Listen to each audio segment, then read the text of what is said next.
Attack आया था। Heart attack? लेकिन अम्मा को तो बुखार था ना। I am very sorry.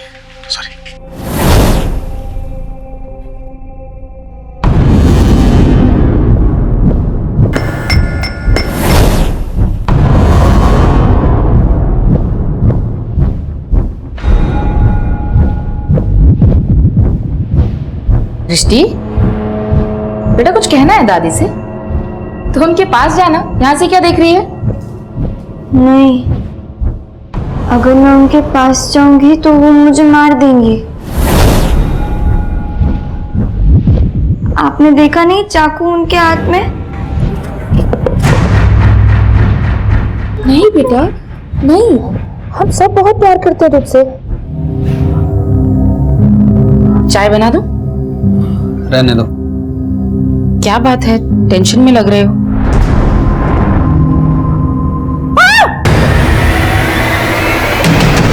क्या हुआ? क्या हुआ? बेटा, तेरी बेटी बहुत ही खतरनाक होती जा रही है। मैं सब्जी काट रही थी और मेरे हाथ से चाकू छीन लिया। मैं तो डर गई थी, कहीं मुझे ना चाकू मार दे।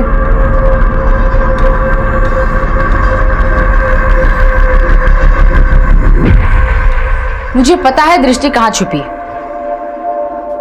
लाओ चाकू इधर दो। आप बटो।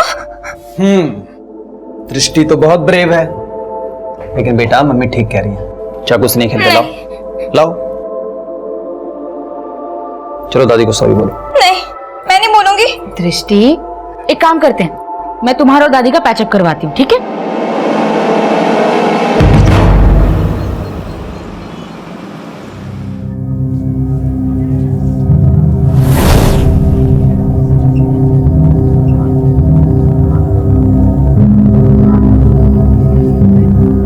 प्रिया,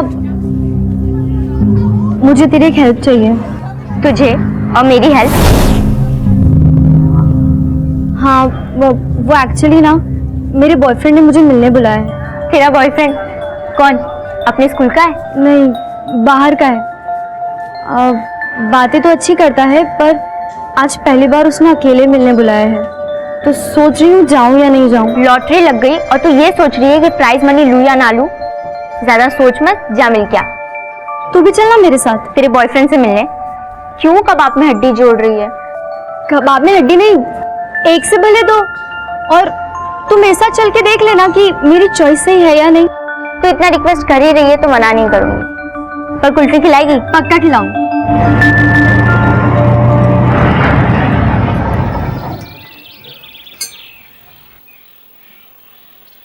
मुझे तो लगा तेरे बॉयफ्रेंड ने तुझे रेस्टोरेंट में बुलाया होगा, पर तू उसके घर पे?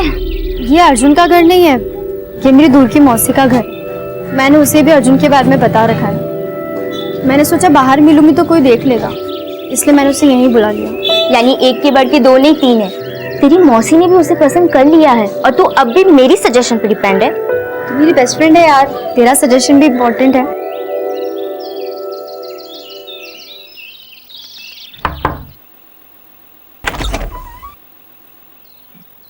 मौसी, ये मेरी दोस्त है प्रिया। नमस्ते मौसी। नमस्ते। आओ बेटा आओ, अर्जुन कब से तुम्हारा इंतजार कर रहा है। आओ।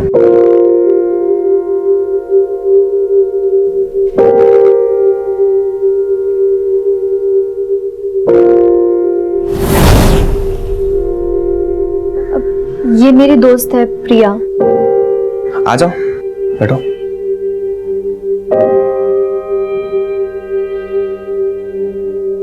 तुम लोग बातें करो, मैं तुम्हारे लिए कॉफी लेकर आती हूँ।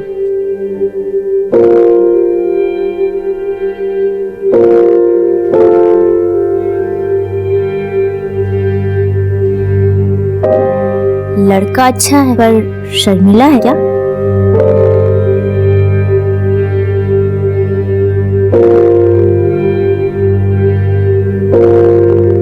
ये लो बेटा कॉफी पी।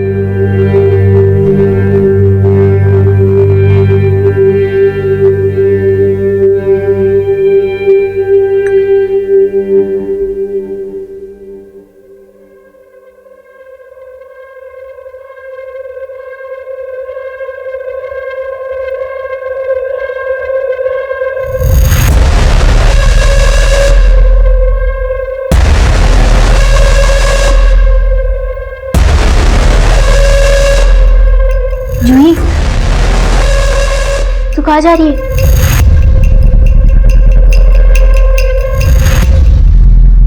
उसने अपना काम पूरा किया और अब तेरा काम शुरू होगा।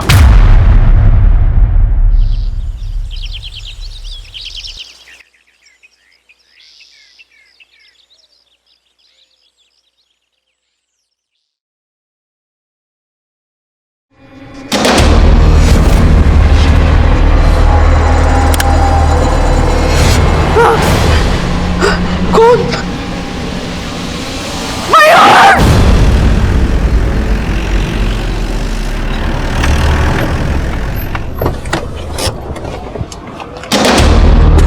पीछे हटिए। पीछे हटी,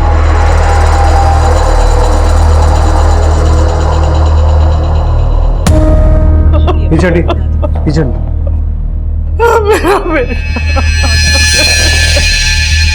किसी धारदार चीज से मारा गया है। कमरे की हालत देख के ऐसा लग रहा है कि यहाँ काफी झड़प हुई है। अब घर वालों के बीच ही हुई या कोई बाहर वाला आगे मार के गया। एक काम करो पंकज, माँ से पूछो क्या बोलती है, और ये पता करो कि माँ बेटे के अलावा इस घर में कौन रहता है। सर।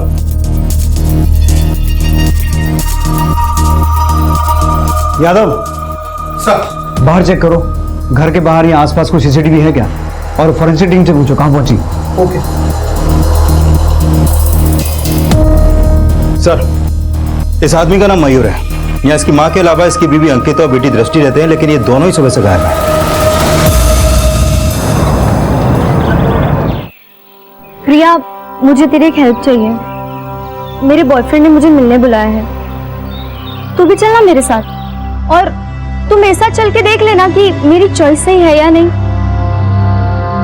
अब तो हमने तेरी फोटोज भी खींच ली है, और अगर तू चाहती है ये फोटोज तेरे माँ बाप तक ना पहुंचे, तो तू तेरे जैसी खूबसूरत किसी तेरी दोस्त या तेरी बहन को लेकर आ।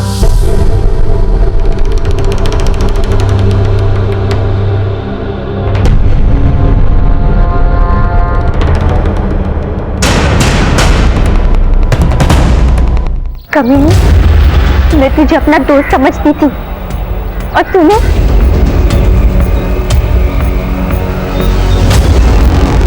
देख प्रिया, मुझे गलत मत समझ। तेरी तरह मुझे भी मेरी एक दोस्त ले गई थी वहां पर।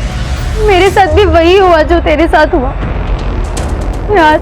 मेरे फोटोज है उन लोगों के पास, वो लोग मुझे ब्लैकमेल कर रहे हैं, और अब वो मुझे ब्लैकमेल कर रहे हैं कि मैं उनके पास किसी को लेके जाऊंगी। माना जो तेरे साथ हुआ वो गलत हुआ, पर तूने भी अच्छा नहीं किया जूही। मैं तुझे छोड़ूंगी नहीं।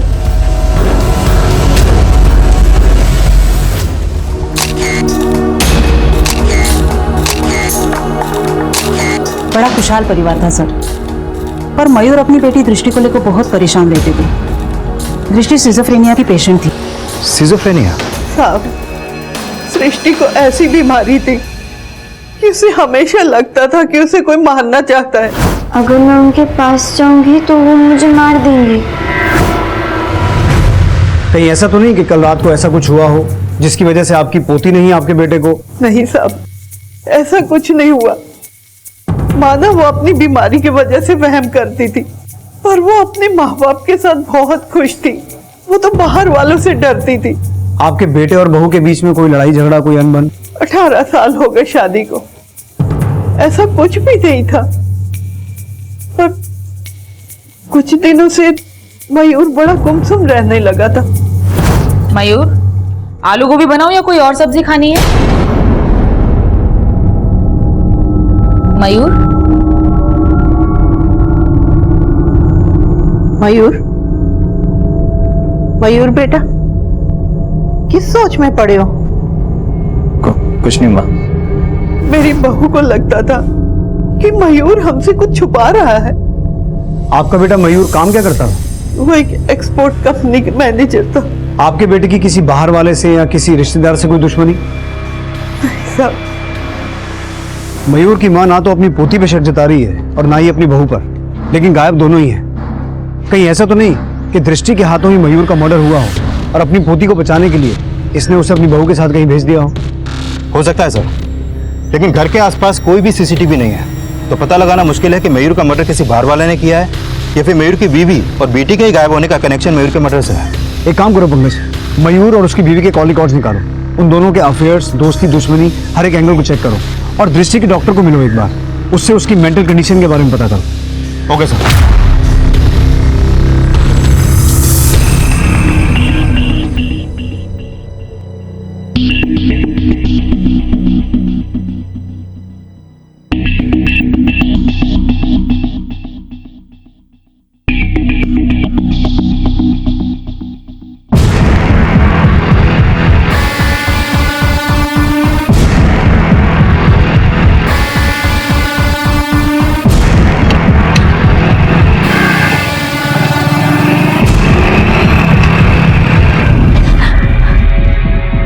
कोटा बहुत छोटा शहर है, तो हमसे बच के भाग नहीं पाओगे। 4 दिन हो गए, न तू आई न अपने साथ दूसरी बाहर लाई। तुम्हारे फोटोग्राफ्स हैं हमारे पास, दिखा इसको।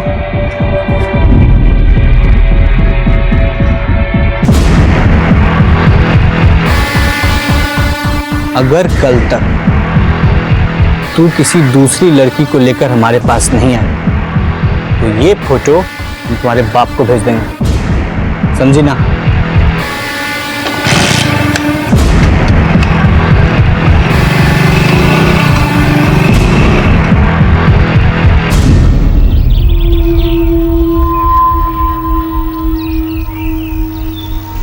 हाय, सुनो जूही, जूही सुनना। अरे एक जरूरी बात करनी है तेरे से, सुनना। तू चले जा यहाँ से, वरना मैं चिल्लाऊंगी। चिल्ला? अरे कोटा में सन्नाटा भी गूंजता है, यहाँ चिल्लाएगी ना तो बम फट जाएगा। तेरे फोटोग्राफ्स मेरे हाथ लगे हैं।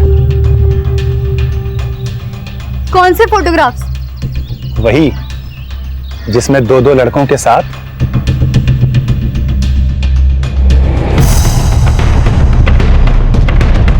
अब हमारा नंबर भी लगाना होगा। अबे नखरा नहीं चलेगा, आज नहीं तो कल दर्शन देने पड़ेंगे तुम्हें। सर, दृष्टि के काउंसलर ने बताया कि दृष्टि की मेंटल कंडीशन बचपन से ही ऐसी थी। उसका भी कहना है कि दृष्टि को हमेशा ये वहम रहता था कि उसको कोई मार सकता है। तो पंकज, कहीं ऐसा तो नहीं कि दृष्टि को लग रहा हो कि उसके फादर मयूर उसको मार देंगे और कोई ऐसी सिचुएशन क्रिएट हुई कि दृष्टि ने मयूर को मारा और अंकिता दृष्टि को लेकर भाग गई? पॉसिबल है सर, क्योंकि अंकिता का फोन मर्डर वाली रात उसके घर के एरिया में ही बंद हुआ। मैंने अंकिता के बारे में पता किया, उसके पेरेंट्स गुजर चुके हैं, लेकिन सर ऐसा कोई भी लीड नहीं मिला जिससे पता चले कि वो इस समय कहां पर छुपे बैठे हैं। मयूर की मां ने हमें बताया था कि पिछले कुछ दिनों से मयूर अंकिता से कुछ परेशान चल रहा था, तो हो सकता है इसके पीछे अंकिता के लव अफेयर का एंगल हो। उसने अपने प्रेमी के साथ मिलकर मयूर को मारा और अपनी बेटी दृष्टि को लेकर भाग गई।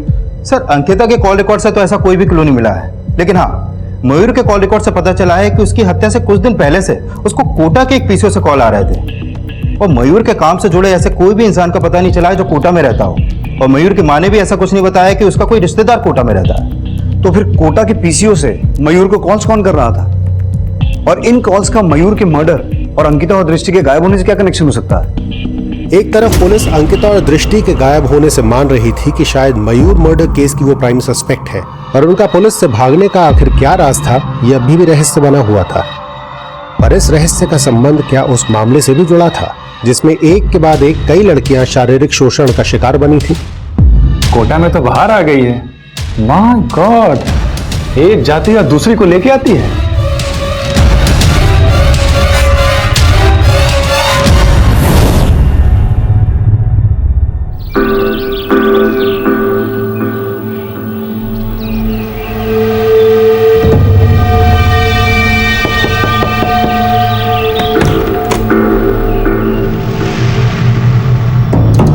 अर्जुन जी, ये हर्षा है।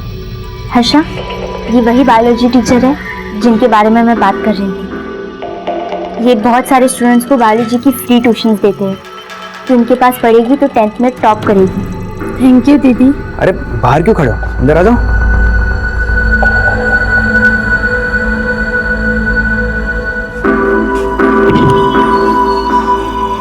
तो तुम मुझसे बायोलॉजी पढ़ना चाहती हो? Yes sir. लेकिन मैं पढ़ाने से पहले अपने स्टूडेंट्स की टेस्ट लेता हूँ, क्या तुम टेस्ट दोगी? Yes sir.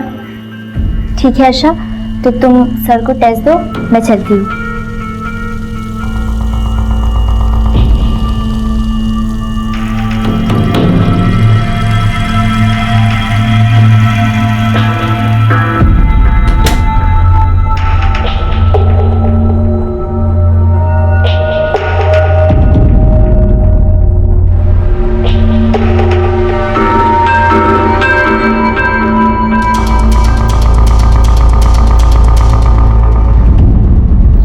सर फिलहाल हमें कोई भी क्लू नहीं मिला है कि मयूर के मर्डर के पीछे किसी आउटसाइडर का हाथ है। मुझे लगता है कि मयूर की माँ ही हमसे कुछ छुपा रही है। मयूर की माँ को अच्छे से इन्वेस्टिगेट करो और मयूर और अंकिता दोनों की ईमेल आईडीज और सोशल नेटवर्किंग अकाउंट चेक करो। शायद उनका कोटा से कोई कनेक्शन सामने आए, क्योंकि हमें किसी भी तरह से यह पता लगाना है कि अंकिता और दृष्टि इस वक्त है कहाँ।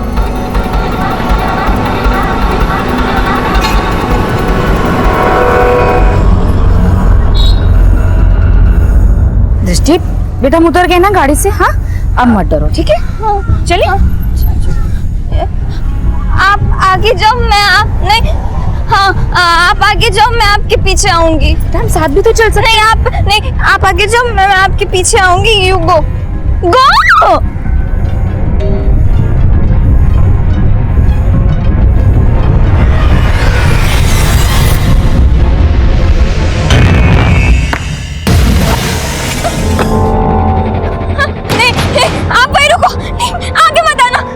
मुझे मारोगे ना? नहीं बेटा, नहीं मैं तुमसे बहुत प्यार करती हूँ बेटा। आप मुझे मेरे घर से यहाँ क्यों लेकर आए? आप मुझे मारोगे? बेटा इसलिए ताकि कोई तुम्हें वहां ना मार सके। नहीं आपकी मम्मी हूँ ना? नहीं मैं आपसे बहुत प्यार करती हूँ। मैं आपसे झूठ क्यों बोलूंगी? खतरा टल गया ना? हाँ, कोई मुझे नहीं मारेगा? हाँ बेटा खतरा टल गया। हाँ? कोई नहीं मारेगा। मुझे नहीं मारेंगे पक्का? हाँ।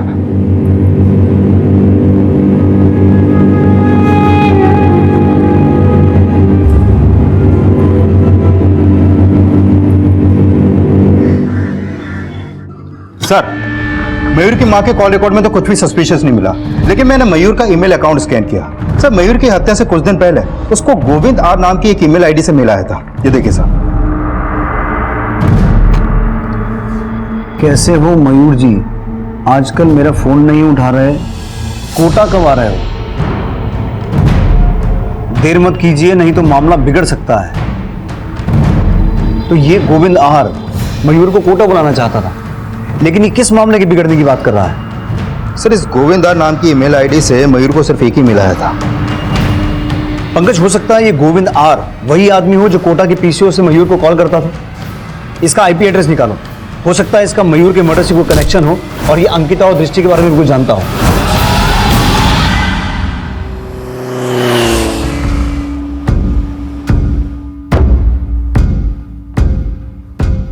सर जिस गोविंद आर नाम की ईमेल आईडी से मयूर को मेल आया था उसका आईपी एड्रेस ट्रेस हो गया। वो आईपी एड्रेस कोटा का है सर, और मेल भेजने वाले का नाम गोविंद राव है, वो भी कोटा में ही रहता है।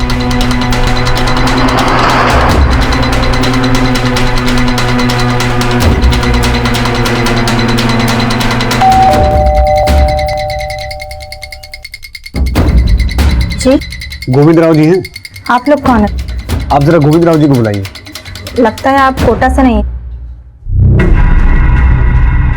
जी हाँ, हम स्पेशली दिल्ली से उन्हें मिलने के लिए आए हैं। आप उन्हें बुलाइए, हम अपना इंट्रोडक्शन खुद दे देंगे उन्हें। मेरे पति गोविंद कोटा में सच्ची खबरें नाम से एक साप्ताहिक पत्रिका चलाते थे। करीब 15 दिन पहले वो अपने पत्रिका के ऑफिस से घर लौट रहे थे, तभी किसी बाइक सवार ने उन्हें जान से मारने की कोशिश की। तब उनके पैर में गोली लगी थी। लोग उन्हें अस्पताल भी ले गए। 2 दिन तक वो अस्पताल में भर्ती रहे, लेकिन फिर तीसरे दिन किसी ने उन्हें अस्पताल में भी। कब मर्डर हुआ आपके पति का? सर 4 जून को। लेकिन उन्हें किसने मारा ये यहाँ की पुलिस अभी तक पता नहीं लगा पाई है। दरअसल हम आपके पति से एक मर्डर केस के सिलसिले में बात करने आए थे। आपके पति की हत्या के 3 दिन बाद यानी कि 7 जून को दिल्ली के एक मयूर वशिष्ठ नाम के आदमी का मर्डर हुआ था। मयूर वशिष्ठ कौन? ये है मयूर वशिष्ठ, आप पहचानती हैं? नहीं सर, मैं तो इन्हें नहीं जानती। ये मयूर वशिष्ठ की पत्नी और उनकी बेटी हैं। इन्हें पहचानती हैं? नहीं सर।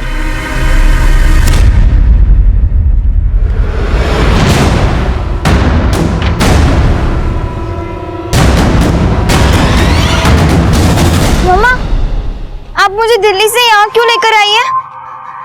आप मुझे कहाँ लेकर जा रही हैं?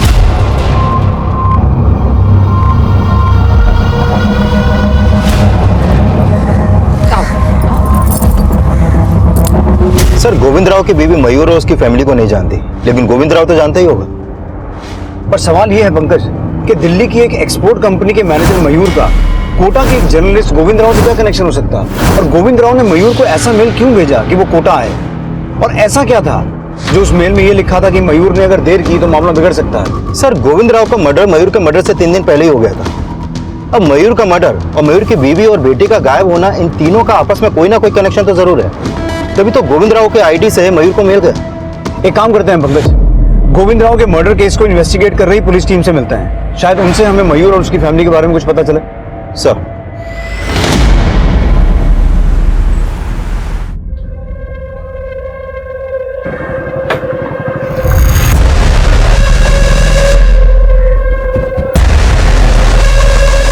किसके साथ थी तू? जानती भी है वो कौन है? वो बायोलॉजी टीचर है दीदी। और किसने मिल रहा है तुझे इस बायोलॉजी टीचर से?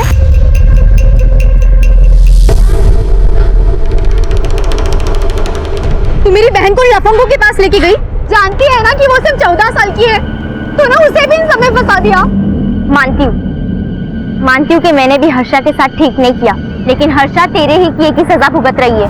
तूने मुझे फंसाया और मुझे तुझ पे इतना गुस्सा आया कि मैंने तेरी बहन को फंसा दिया। गुलाब, जूही, चंपा, चमेली, एक के बाद एक कोटा के सारे फूल मसले जा रहे हैं।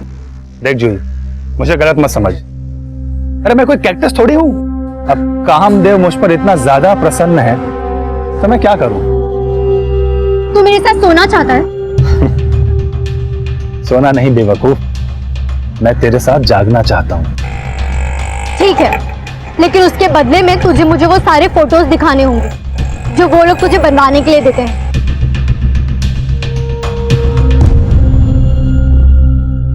सर, गोविंद राव सच्ची खबरें पत्रिका का एक अकेला करता धरता था। एडिटर, पब्लिशर, रिपोर्टर, हर काम वही किया करता था। लेकिन उसे खबरें छापने से ज्यादा लोगों को ब्लैकमेल करने में इंटरेस्ट था। हाँ सर, अगर उसे किसी के खिलाफ कोई खबर मिलती तो उसे छापने की बजाय वो उसे ब्लैकमेल करने लगता। पहले हमें लग रहा था कि गोविंद राव के मर्डर के पीछे इनमें से किसी का हाथ हो सकता है, लेकिन हमने इंक्वायरी की, किसी के खिलाफ कुछ मिला नहीं। गोविंद राव ने मयूर को एक मेल भेजा था, उसमें उसे कोटा बुला रहा था और उसमें यह लिखा हुआ था कि अगर मयूर ने देर की तो मामला बिगड़ जाएगा। कहीं ऐसा तो नहीं कि गोविंद राव मयूर को किसी मामले में ब्लैकमेल कर रहा था? हो सकता है सर, लेकिन हमें मयूर और गोविंद इन दोनों के बीच कोई कनेक्शन नहीं मिला। कनेक्शन तो होगा, इसीलिए तो गोविंद ने मयूर को मेल किया था। एक काम करो पंकज, मयूर और गोविंद इन दोनों की बैंक स्टेटमेंट्स को टैली करके देखो। हो सकता है मयूर ने गोविंद के अकाउंट में कुछ पैसा ट्रांसफर किया हो जिसका कनेक्शन उस ब्लैकमेलिंग से हो। Okay sir.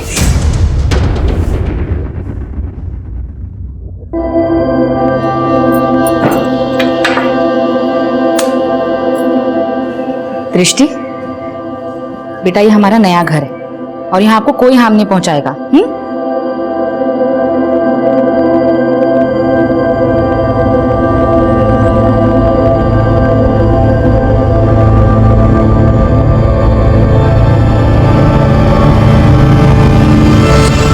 हर्षा, एग्जाम आने वाले हैं ना?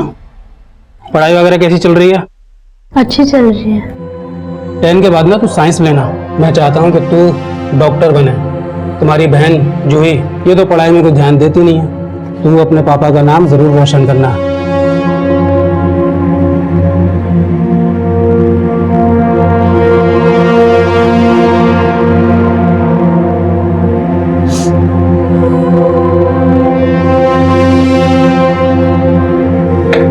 दीदी, आई एम सॉरी।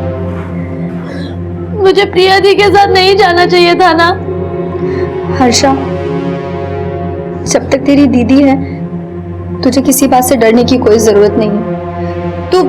तू बस ये सब भूल जाओ और अपनी पढ़ाई पर ध्यान दे। पापा को मुझसे कोई उम्मीदें नहीं है, लेकिन तू उनके सपने जरूर पूरे कर।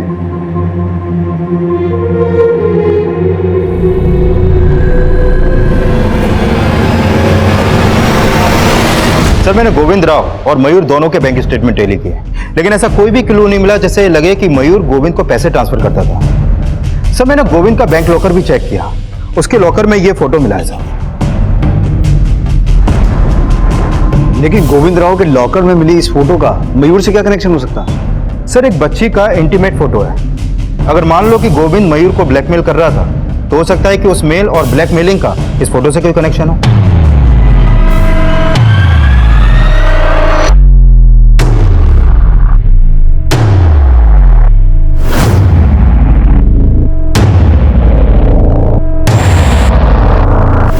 सर एक लेटर आया आपके।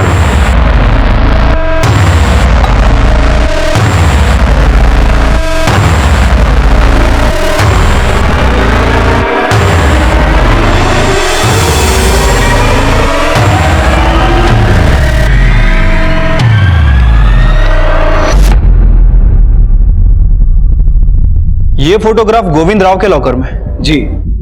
लेकिन सर ये फोटो में कौन है मैं इन्हें नहीं जानता, और ये फोटोग्राफ भी काफी पुराना है। लेकिन इसी तरह के फोटोग्राफ से जुड़ा हुआ एक केस बहुत पहले कोटा में सामने आया था। किस केस की बात कर रहे हैं आप? सर लगभग 25 साल पहले 1992 में कोटा में एक सेक्स स्कैंडल का पर्दाफाश हुआ था। गोविंद राव ने अपनी साप्ताहिक पत्रिका इसी केस के बाद शुरू की थी। मुझे लगता है कि ये फोटोग्राफ्स उसी केस से जुड़ा हो सकता है। लेकिन वो केस एग्जैक्टली था क्या? सर कोटा का काफी फेमस केस है। 1992 में यमुनानगर पुलिस स्टेशन को एक अज्ञात लेटर आया था।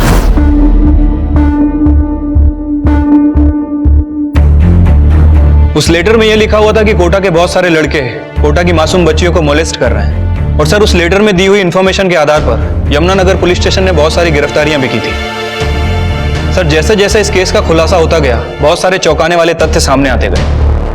बता और सच बता। सर हमने एक बार लड़के लड़की को गार्डन में सेक्स करते हुए देख लिया था सर। हमने उनकी फोटो खींची। सर हम फोटो को दिखा के उस लड़की को ब्लैकमेल करने लगे। अब अगर तू चाहती है कि तेरे फोटोज तेरे माँ बाप तक ना पहुंचे तो तू तेरे जैसी खूबसूरत लड़की को मेरे पास लेकर आ। सर उसके बाद जो कोई भी लड़की हमारे पास आती हम उसके सामने वही शर्त रखते थे। तुम तीनों के अलावा और कौन कौन था जो उन लड़कियों का शारीरिक शोषण करता था? और सर उन 3 लड़कों के बयान के आधार पर बहुत सारे लड़कों की गिरफ्तारियां भी हुई। सर इस केस में लगभग 100 से ज्यादा लड़कियां विक्टिम थी और बहुत सारी लड़कियों ने सुसाइड भी कर लिया था। सर जैसे जैसे मामला बढ़ता गया कोटा की लड़कियों की शादी करना उनके माँ बाप के लिए बहुत मुश्किल हो गया, क्योंकि जैसे ही लोगों को पता चलता कि लड़की कोटा से है उन्हें लगता कि यह भी उस केस की विक्टिम हो सकती है। तो आप ये कहना चाह रहे हैं कि ये लड़की उन विक्टिम्स में से एक हो सकती है। लेकिन सवाल यह है कि गोविंद राव के लॉकर में ये फोटो क्यों रखी हुई थी? सर अगर गोविंद इस फोटो के बेसिस पे मयूर को ब्लैकमेल कर रहा था तो हो सकता है कि वो 25 साल बाद भी इन तीनों के टच में होगा। सर ये फोटो देखिए, इसमें 2 लड़के हैं और दोनों के चेहरे प्रोफाइल में हैं। सर कहीं ऐसा तो नहीं कि इसमें से एक मयूर हो और इसीलिए गोविंद मयूर को ब्लैकमेल कर रहा था? You right Pankaj. एक काम करो, मयूर की 25 साल पुरानी फोटो चेक करो। हो सकता है गोविंद और मयूर के मर्डर का कनेक्शन 25 साल पुराने उस सेक्स स्कैंडल केस से हो। कुलदीप को बोल के उस केस की सारी फाइल्स मंगवाओ और ये पता लगाने की कोशिश करो कि इस फोटो में जो लड़की है और 2 लड़के हैं ये है कौन। Okay sir. अंकिता और दृष्टि की कोई अपडेट? सर मैंने उनका फोटो कोटा के सभी थानों में सर्कुलेट करवा दिया है, लेकिन फिलहाल अभी तक ऐसा कोई लीड नहीं मिला है जिससे पता चले कि वो इस वक्त है कहाँ। अंकिता और दृष्टि अब भी पुलिस की पहुंच से दूर थे, लेकिन मयूर की मां इस बात से वाकिफ थी कि वो कहां है या कुछ ऐसा था जो वो खुद पुलिस से छिपा रही थी। अब पुलिस मयूर और गोविंद मर्डर केस की गुत्थी सुलझाने के लिए 92 में सामने आए कोटा सेक्स स्कैंडल की फाइल्स के पन्ने पलट रही थी और जल्द ही कुछ नए समीकरण सामने आए। सर जिस बच्ची और 2 लड़कों की फोटो गोविंद के लॉकर में मिली थी उसमें मयूर नहीं है। मैंने मयूर के 25 साल पहले की फोटो चेक की और इस तरीके की कोई भी फोटो 1992 के कोटा सेक्स स्कैंडल केस की फाइल्स में भी नहीं मिली है।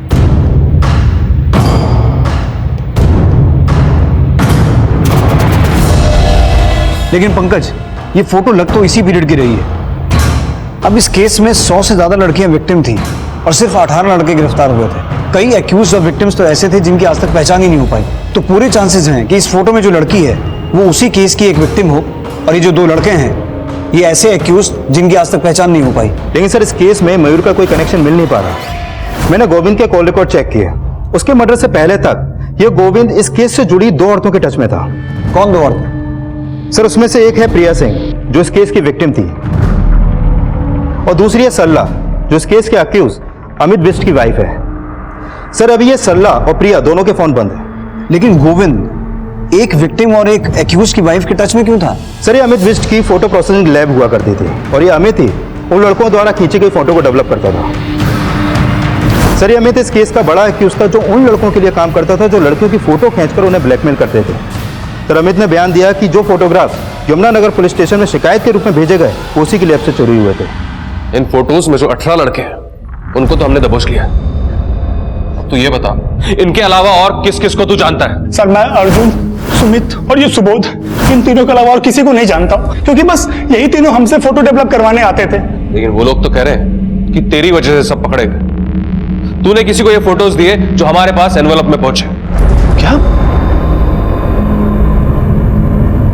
मतलब जूही ने हम सबको फंसाया?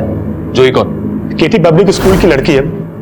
उसने ही मुझसे कहा था कि अगर मैं उसे इन फोटोग्राफ्स का नेगेटिव दूंगा तो वो मेरे साथ भी सोने के लिए, लेकिन सर मैंने उसको कुछ नहीं दिया। शायद मेरे लैब से वो सारे फोटो चुरा करके ले गई हो। सर अमित के बयान के बाद माना गया कि जूही इस केस की विसल ब्लोअर थी।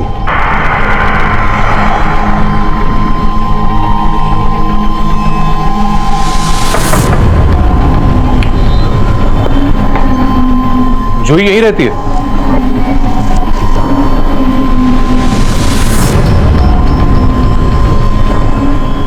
सर जूही यहाँ रहती थी मतलब? अब कहाँ है वो? हमें मिलना है उससे। तो हो सकता है कि जूही ने ही वो फोटोग्राफ्स यमुनानगर पुलिस स्टेशन में भेजे हों, पर बात पुख्ता नहीं हो पाई सर। पर प्रिया जूही के कॉलेज में ही थी, जिससे गोविंद 25 साल बाद भी टच में था। टच में तो अमित की बीवी के भी था। ये अमित बिष्ट आजकल है कहाँ? सर इसे बाकी अक्यूज के साथ आजीवन कारावास की सजा मिली है। अभी ये कोटा जेल में बंद है। सर शायद इससे मिलकर इसकी बीवी सरला और प्रिया के बारे में कोई लीड मिले जिससे गोविंद टच में था। सर हो सकता है कि ये मयूर के बारे में भी कुछ जानता हो।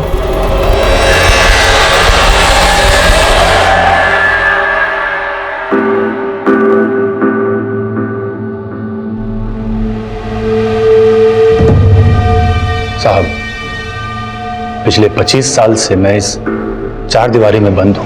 मुझे क्या पता होगा कि ये कौन लोग हैं। इस लड़की को और 2 लड़कों को तो पहचानता होगा, क्योंकि 25 साल पहले ये फोटो तूने ही डेवलप किया था। नहीं साहब, मैं इनको नहीं जानता। एक बात बता, तेरी बीवी गोविंद राव के टच में क्यों थी? साहब 25 साल से यही काल कोठरी मेरी जिंदगी है।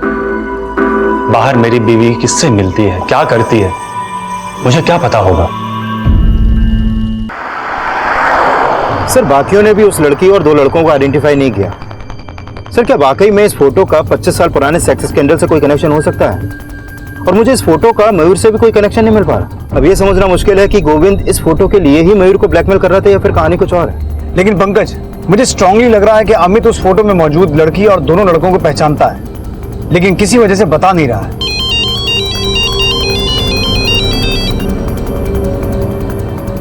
हेलो सर, गोविंद के लॉकर से जो फोटो मिली थी और उसमें जो लड़के थे उसमें से एक लड़के की पहचान हो गई है। कौन है वो? पुष्कर का एमएलए किशोर देवान।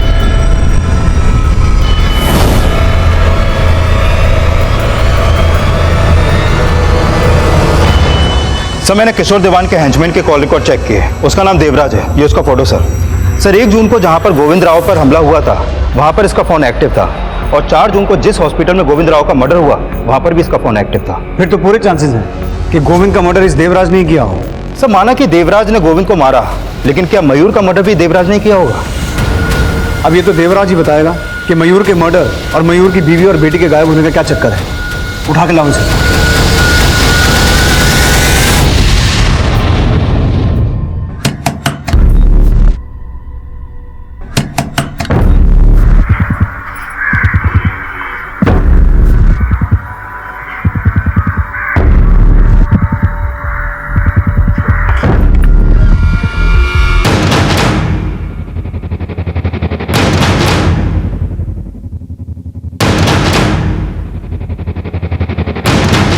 तुम?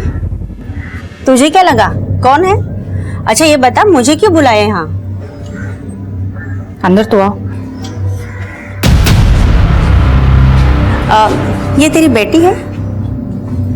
बहुत ही सुंदर है।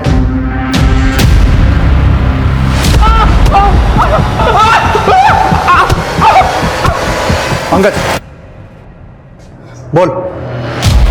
सर मानते नेताजी कहने पे गोविंद राव को मैंने मारा, लेकिन मयूर वशिष्ठ को मैं नहीं जानता और उसके मर्डर में मेरा कोई हाथ नहीं है। तेरा नहीं तो तेरे नेताजी का हाथ होगा। वैसे तेरे कबूलनामे के बाद नेताजी का कबूलनामा छाप सकते हैं। कुलदीप जी सर, नेताजी का अरेस्ट वारंट निकलवाओ। ठीक है सर।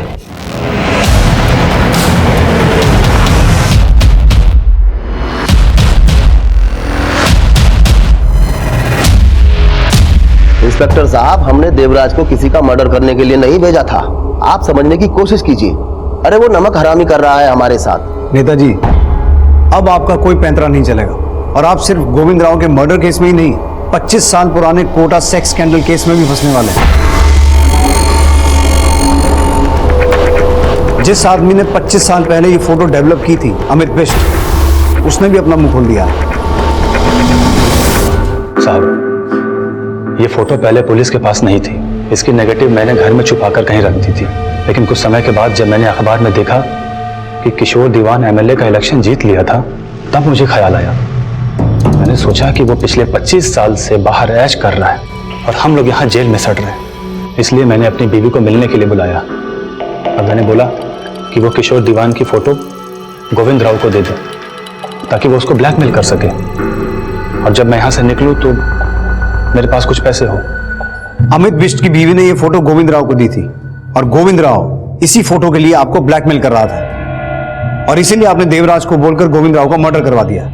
अब चुप मत बैठिए, ये बताइए ये लड़की कौन है और इस फोटो में आपके साथ ये दूसरा आदमी कौन है? सर, इस लड़की को मैं नहीं जानता, लेकिन इसे प्रिया लेकर आई थी हमारे पास।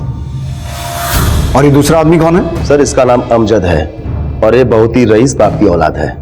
और जैसे ही स्कैंडल सामने आया, इसके बाप ने अमजद को यूएसए भेज दिया था और तब से सर ये वही है।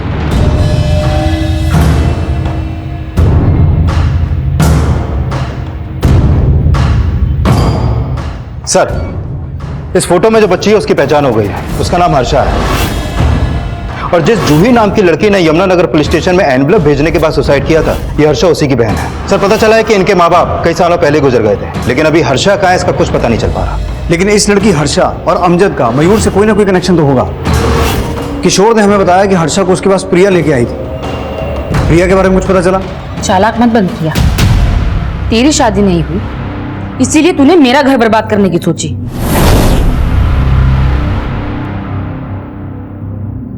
पच्चीस साल पहले भी तूने ही मेरी जिंदगी खराब की थी और 25 साल बाद भी तूने ही मेरा घर उजाड़ा।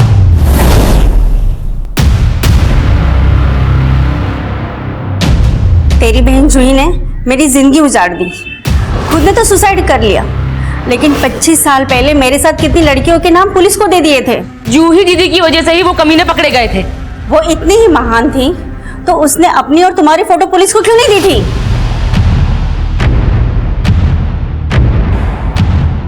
मैंने तेरे पति को कुछ नहीं बताया। वो गोविंद राव ने उसको ब्लैकमेल किया होगा। हर्षा, सुन तू मेरी बात। जूही दीदी के सुसाइड के बाद पापा ने मुझे मेरे मौसा मौसी के यहाँ माधवपुर भेज दिया। जूही दीदी के जाने के गम में पापा की भी मौत हो गई।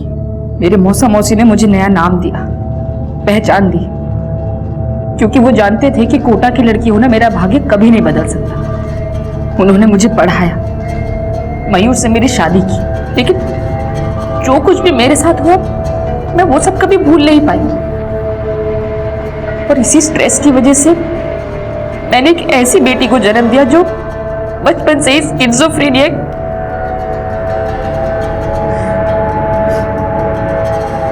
और 18 साल बाद मयूर को पता चल गया कि मैं कोटा की उन्हीं लड़कियों में से एक हूं। तूने और तेरे मौसा मौसी ने इतना बड़ा धोखा किया मेरे साथ। तेरी वजह से वो 2 कौड़ी का पत्रकार मेरा नाम और मेरी इज्जत मिट्टी में मिलाने की धमकी दे रहा है। लेकिन मयूर, चुप कर। मैं मयूर को मारना नहीं चाहती थी सर। पता नहीं वो सब कैसे मैं घबरा गई थी, बस इसलिए दृष्टि को लेके वहां से भाग गई।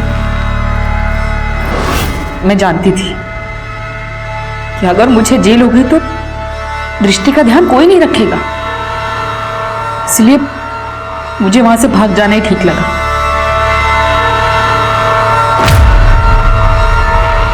हम सब की जिंदगी में कोई ना कोई एक ऐसा राज जरूर होता है जो हम शायद अपने करीबी से करीबी इंसान को भी बताने से डरते हैं, और अपने करीबियों से सच छुपाने को सिर्फ और सिर्फ धोखे और फरेब की संज्ञा देना हमेशा ठीक नहीं होता।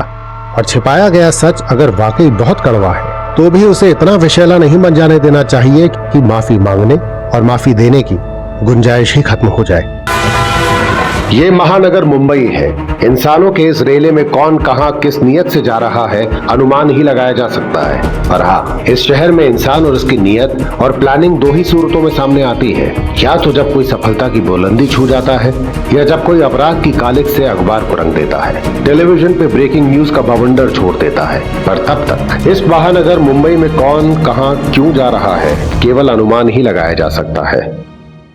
जिंदगी में प्लानिंग करना बहुत जरूरी होता है, और अगर हम सही प्लानिंग करने में कामयाब हो जाते हैं तो मनचाही जिंदगी जी सकते हैं। जरूरी यह है कि हम अपनी प्लानिंग को कामयाब करने के लिए किस हद तक जाते हैं।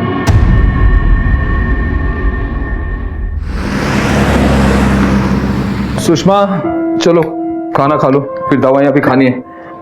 लो। मुझे भूख नहीं है। अरे ऐसे कैसे, खाना तो पड़ेगा ही ना, दवाइयां भी खानी है, खा लो।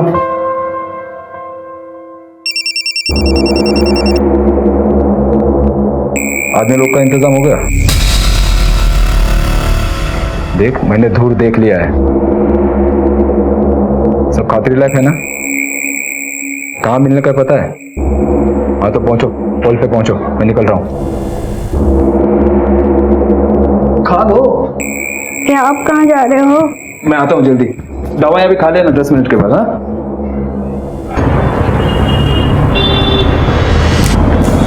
स्टेशन चलेगा? चलना यार। नहीं जाना भाई। अरे भाई, बिठाएगा नहीं तो कमाएगा कैसा?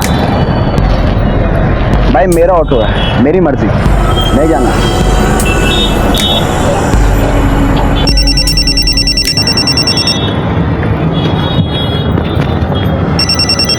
हाँ भाई बोलो, कहाँ पहुँचना है? बाड़ा की चौल पहुँचता हूँ। ओके। अभी देख मैं कैसे मारता हूँ। बोला था ना तेरे को। अरे मैं आया, एक मिनट। हेलो, हाँ दादा बोलो। अरे नहीं दादा, आपकी बार कोई गड़बड़ नहीं होगा, आई शपथ दादा। ओके ओके भाई, दादा का फोन आया, चल आते हम लोग।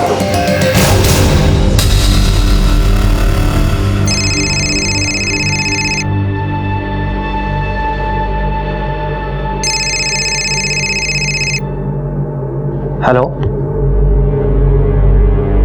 ठीक है, मिलते हैं सर।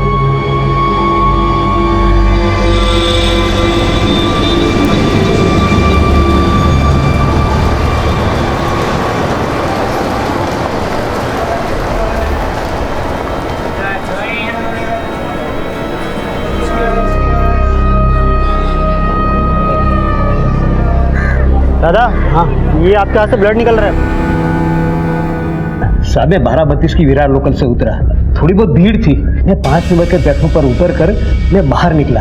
बाहर रोड पर गया तो कुछ लोगों ने कहा देखो खून बह रहा है। साहब तब जाके मेरा ध्यान गया। किसी को देखा आपने? नहीं साहब, किसी को नहीं देखा।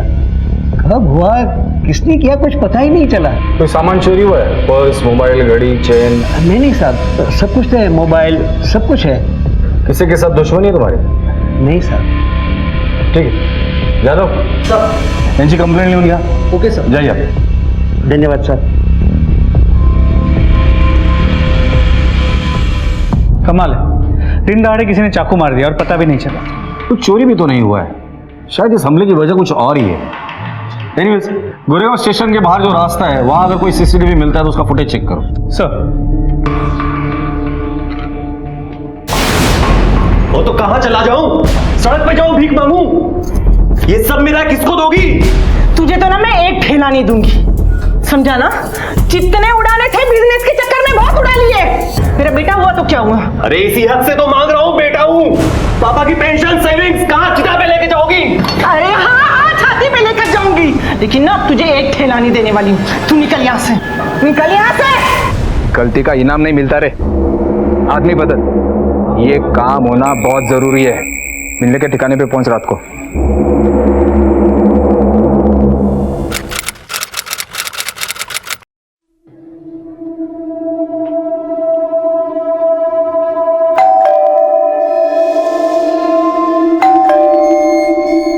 लगता है अम्मा जी सो रही हैं।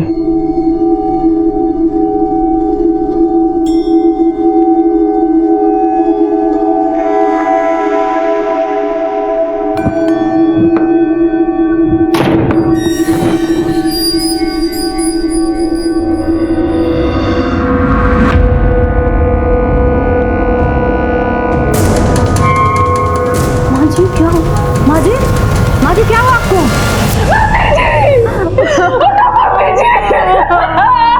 मम्मी उठो।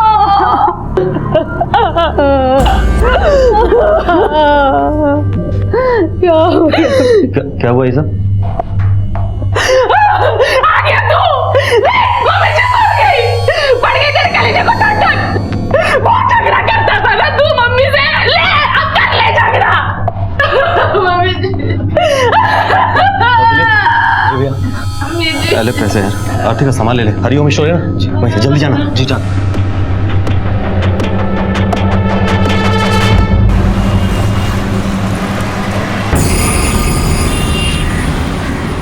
ओ दिलीप, कहाँ रह गया?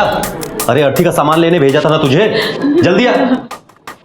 ओए, इतनी जल्दी क्यों मची तुझे? क्या बात कर रहे हो जिया जी? लाश यहाँ रख के कीर्तन करना है आपने? अरे थोड़ी सी तो शर्म कर ले। क्या बोल रहे तू? माँ थी हमारी। मालूम है किसकी माँ थी। शमशान का काम जल्दी निपटाओ जीजा जी, उसके बाद वकील को बुलाओ। वसीयत में पता नहीं क्या लिख के गई हैं, बंटवारा भी तो करना है ना।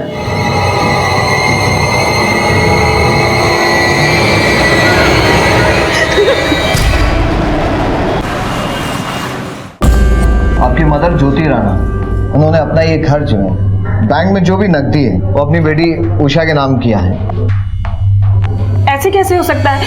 हम लोग के नाम भी कुछ करके ही गई होंगी। पुश्तैनी जेवर जो है वो 2 हिस्सों में बांट कर गई है, आधे उषा के नाम और आधे आपके नाम। लेकिन जेवर है कहाँ? अलमारी में तो है नहीं। जेवर बैंक के लॉकर में, और ये उसका अथॉरिटी लेटर। और चाबी? ये चाबी। जिया जी आओ, आओ चलो। बॉय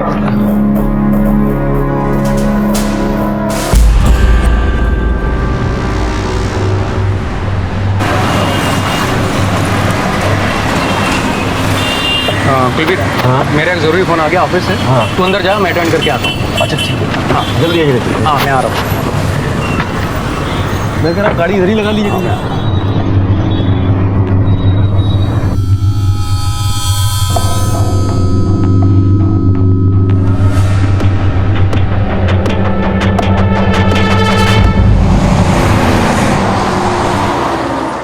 सर जी क्या बताऊं, सारे गहने लेके फरार हो गया वो।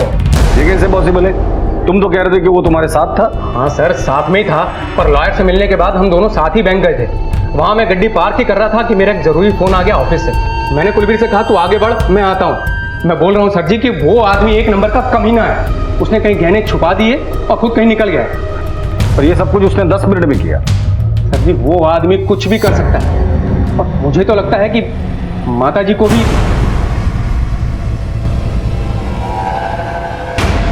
ठीक है अनुज, इनसे कुलवीर राणा की डिटेल्स ले लो, फोटोग्राफ्स वगैरह जो कुछ मिले वो, और बैंक से सीसीटीवी फुटेज मंगा लेना। जी सर।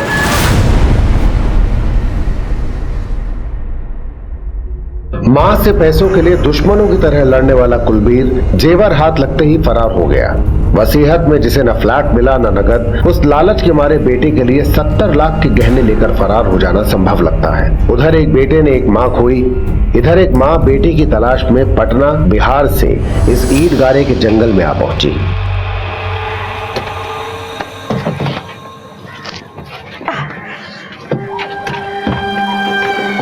ये तो बहुत ही बदबू मार रहा है। ये कहाँ रह रहे हैं भैया?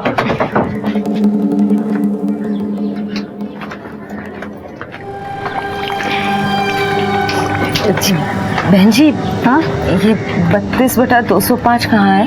ये है जी। यहाँ तो ताला लगा है। हमारा बेटा पवन रहता है यहाँ। हाँ, यहाँ तो हफ्ते भर से ताला लगा है। पता नहीं आपका बेटा पवन कहाँ गया, कुछ बताकर नहीं गया। माँ, अरे माँ, ये सब छोड़ो, ये हम कर लेंगे। हमने अपना नंबर इसमें सेव कर दिया है। आप जब मन करे हमसे बात कर लेना। ठीक है बेटा। माँ, दही चीनी। हाँ ला।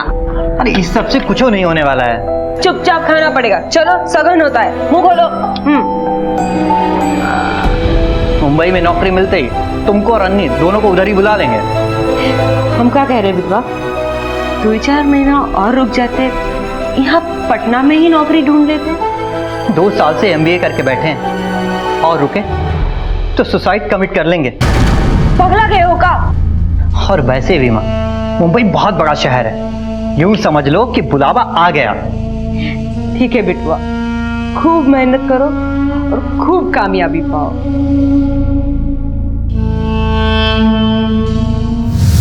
भारी चिंता में पड़ गए।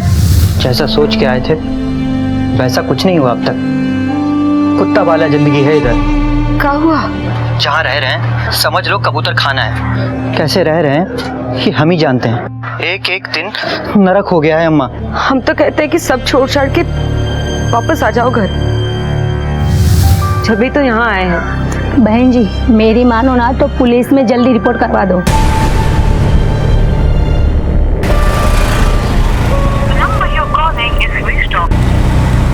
फोन अभी भी स्विच ऑफ आ रहा है ना। एक बार और मिला के दे।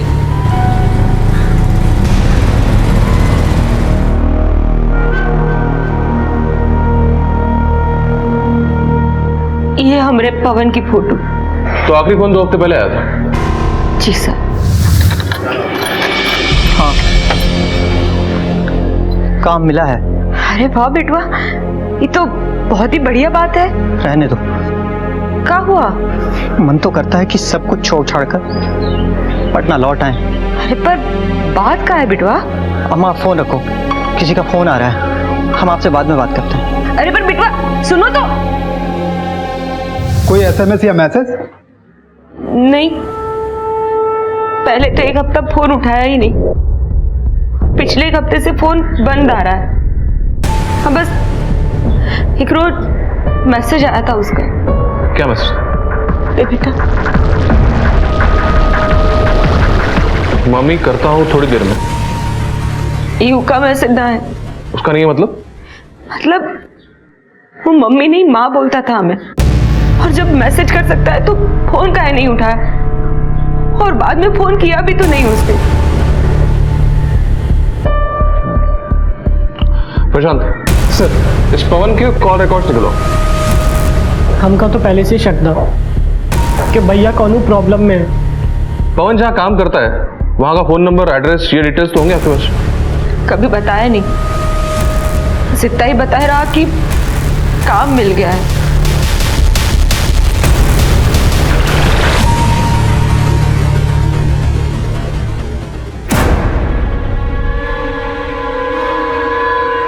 सर जी, ये देखो कुलबीर राणा बैंक से निकल कर आ रहा है, और सर इसके हाथ में ये बैग भी है। सर मैं बोल रहा हूँ ना, पूरे 70 लाख के गहने लेके भाग गया है वो। सर कांस्टेबल उसके घर पे भेजा था, वो घर पे नहीं है।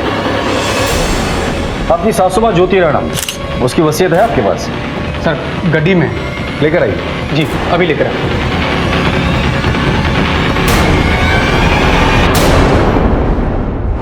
इसके हिसाब से तो ज्वेलरी में आधा हिस्सा कुलबीर का है, बाकी सारी प्रॉपर्टी अपनी बेटी मतलब आपके बीवी के नाम की है। जी हाँ सर, इसी की तो खुंदक निकाली है उसने।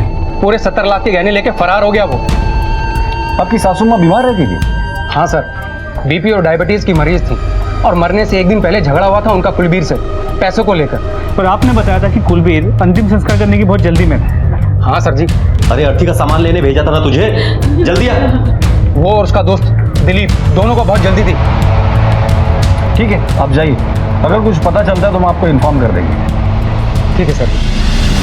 अनुज, कुलबीर का अपनी माँ के साथ पैसों को लेकर झगड़ा हो जाता है, फिर माँ मर जाती है, जल्दी जल्दी में उसका अंतिम संस्कार होता है, और अब ये कुलबीर ज्वेलरी लेकर घर से गायब है। सर कहीं कुलबीर ने ही अपनी माँ को... हो सकता है, लेकिन सबसे पहले हमें यह पता करना है कि कुलबीर को पैसों की ऐसी क्या जरूरत थी, क्या उस पर कर्जे थे या उसके शौक ऐसे थे। दूसरी बात, इसके पास ज्वेलरी है तो बेचेगा जरूर। आसपास के एरिया में जितने भी ज्वेलर्स है सबको इन्फॉर्म कर दो, खासकर जो चोरी के गहने खरीदते हैं उन्हें। सर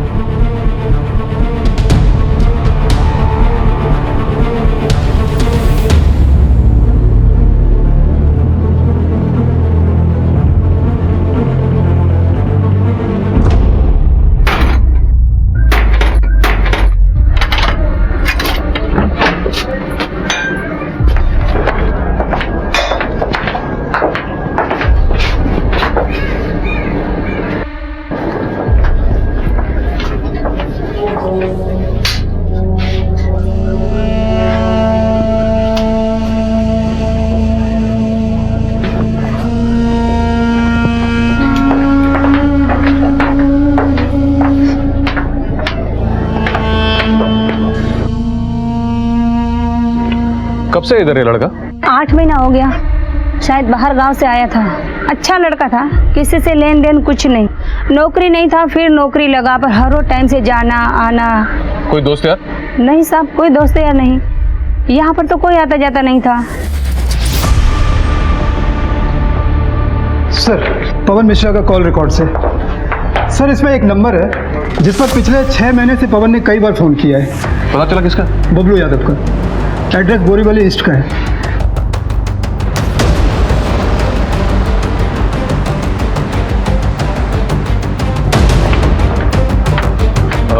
सुनो, ये बबलू कहाँ रहता है? ये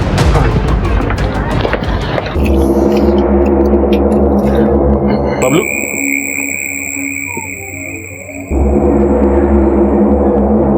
हाँ साहब।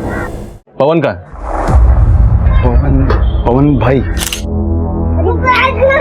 पवन भाई को मैं ऑटो में लगा था 6 महीना पहले। अच्छा आदमी है, पर तभी टेंशन में था वो। कैसे टेंशन? काम नहीं था ना उसके पास। वो पटना बिहार से मुंबई इसीलिए तो आया था काम मांगने को, करने को। फिर अपना एक जानने वाला है, मैं उसके पास लेके गया उसको काम के लिए। ये प्लास्टिक के डिब्बे बनते हैं यहाँ पर, 12 टाइप के डिब्बे हैं। डोर टू डोर जाके सेल्स करना है, बेसिकली मार्केटिंग का काम है। कर सकोगे? हाँ, मैंने MBA किया है। ये BA, MA, MBA इधर कुछ मतलब का नहीं है। यहाँ ये डिब्बा बेचना पड़ता है। 1 दिन की ट्रेनिंग होगी और सीधे काम शुरू। लगन से काम करोगे तो 20-25 हजार रुपए महीने का कमा लो। कर सकोगे? वरना आदमी लोगों की कमी नहीं है यहाँ पर। करेगा ना? मैं सोच क्या रहा है? अरे हाँ जगन भाई करेगा। हाँ हाँ जगन भाई। पवन भाई को मैं फिर मिला 1-2 बार और तभी काम अच्छा चल रहा था उसका। फोन पे बातचीत होता था मेरा उससे लगातार, पर यही पिछले 15 दिन से नहीं आया वो काम पर। तुम्हें कैसे मालूम? मेरे को जगन भाई का फोन आया ना, उन्होंने बोला मेरे को कि वो तुम्हारा लड़का नहीं आ रहा, उसको बोलो आने को। फिर आगे? फिर मैंने फोन ट्राई किया पवन भाई को, बट उधर से स्विच ऑफ बोल रहा था वो।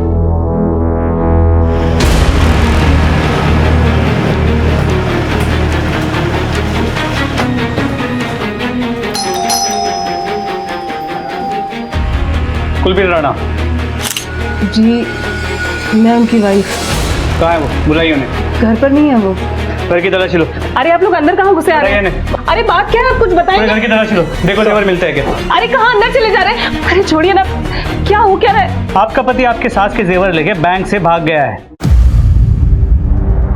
सर, ये दुकान के पेपर्स मिले।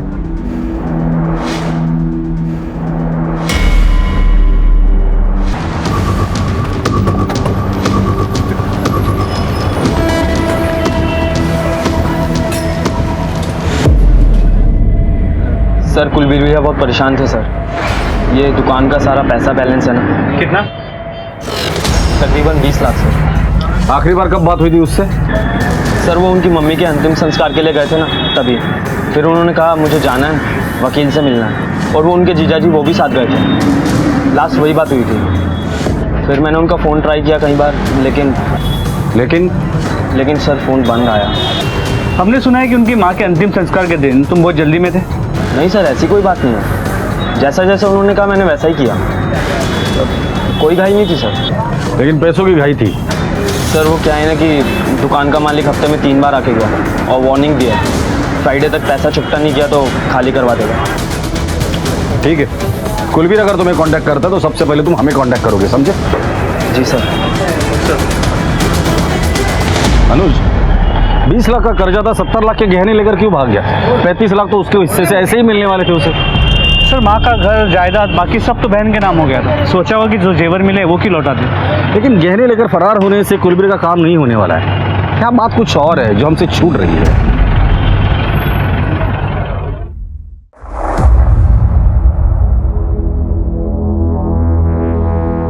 हाँ, पवन तो यहाँ काम करता है ना साहब, और साहब यहाँ पर बहुत सारे लोग काम करते हैं। देखिए साहब, मैंने बबलू को फोन किया था। वो क्या है ना, ये लोग प्लास्टिक का माल बेचते हैं तो माल इनके पास होता है।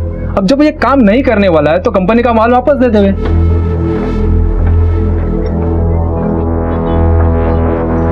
सुनो जी साहब। तुम इसी फैक्ट्री में काम करते हो? जी साहब, यही काम करता हूँ। पवन को जानते हो? जी साहब, जानता हूँ। किधर है वो? साहब अभी तो मैं बता नहीं पाऊंगा कहाँ है वो। उसका यहाँ किसी से झगड़ा? ऐसा तो मुझे कुछ मालूम नहीं साहब। वो क्या है, वो डेली बेसिस पे काम करता है और मैं भी डेली बेसिस पे ही काम करता हूँ। वैसे मैं प्राइवेट फैक्ट्री में परमानेंट जॉब करता हूँ साहब। वो क्या है, मेरी पत्नी बीमार है, इसके लिए मैं ओवर टाइम के लिए आ जाता हूँ। ठीक है, तुम जा सकते हो। सर मनोज, यहाँ के लोगों के हाव भाव से तो पता चलता है कि पवन से उनका कोई लेना देना नहीं, लेकिन कॉल रिकॉर्ड बता रहा है कि पवन इन लोगों के टच में है।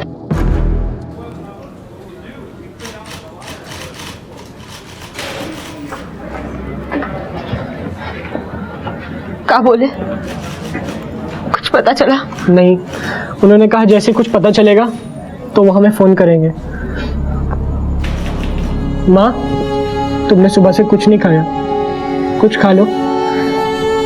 खा लो? पीने वाला गले से नीचे नहीं उतरेगा। पता नहीं मेरा बच्चा किस हाल में है।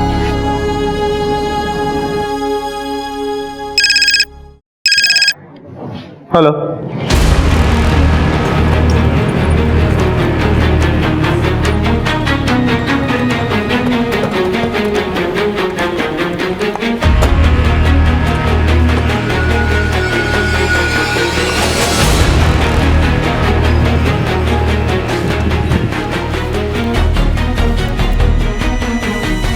कब से पड़ा ये यहाँ? मालूम नहीं साहब, मैं यहाँ से जा रहा था, बहुत सारे कुत्ते भौंक रहे थे, आके देखा तो लाश है। जा तुम्हें निगाह चलो, चला चला बॉडी चेक कर। तो चेहरा तो बुरी तरह कुचल दिया है। कातिल नहीं चाहता था कि इसकी शिनाख्त हो जाए।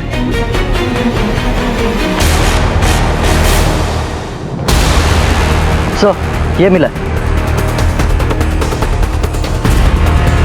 किसी चीज की रसीद लगती है, इसमें नाम और एड्रेस भी है। इसे लैब भेज दो। Okay sir. और कुछ मिला? नहीं सर, और कुछ नहीं है। ठीक है, एम्बुलेंस को फोन कर। Okay sir.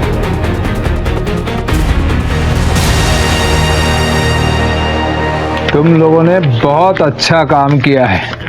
ये लो, अपने धंधे में ईमानदारी बहुत जरूरी है और ईमानदारी का फल भी तो मिलेगा। जितना ज्यादा काम, जितनी ज्यादा ईमानदारी, उतना ज्यादा पैसा। शुक्रिया जग्गू दादा।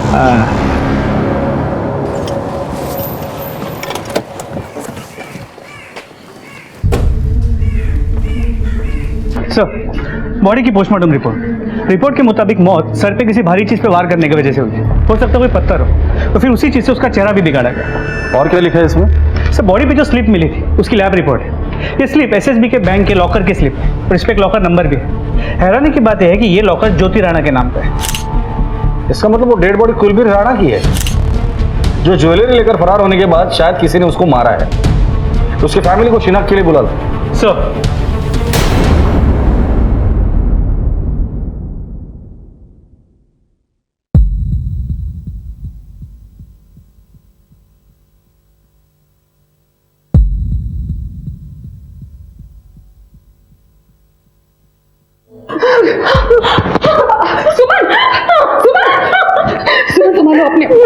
ये कुलबीर नहीं हो सकता, ये कुलबीर नहीं हो सकता।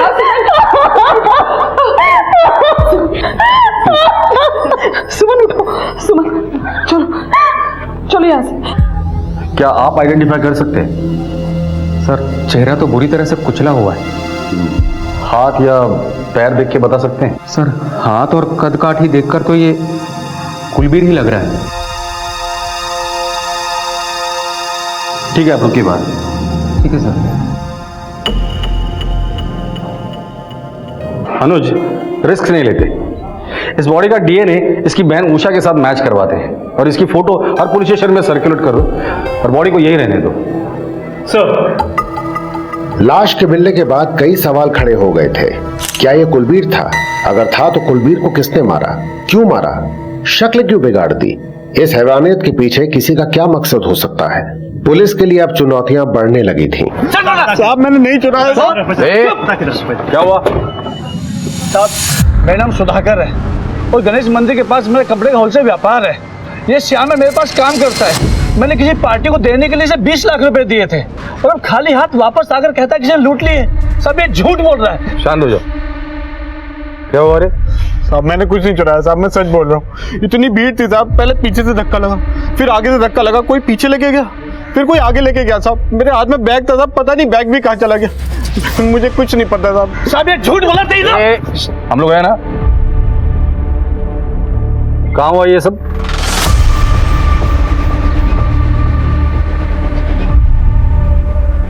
सर ये उस मार्केट एरिया का सीसीटीवी फुटेज।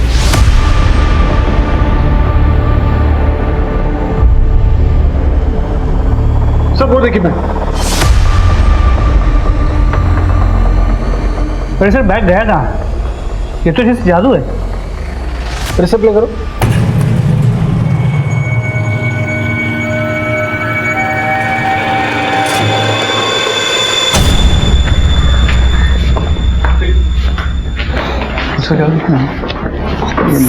साहब वो हमारा बिटवा पवन को पता चला? तुलसी जी, अभी तक तो पवन का कुछ पता नहीं चला। पता नहीं किस हाल में होगा, कितने दिन हो गए, कुछ खबर नहीं है वो कहाँ है, कैसा।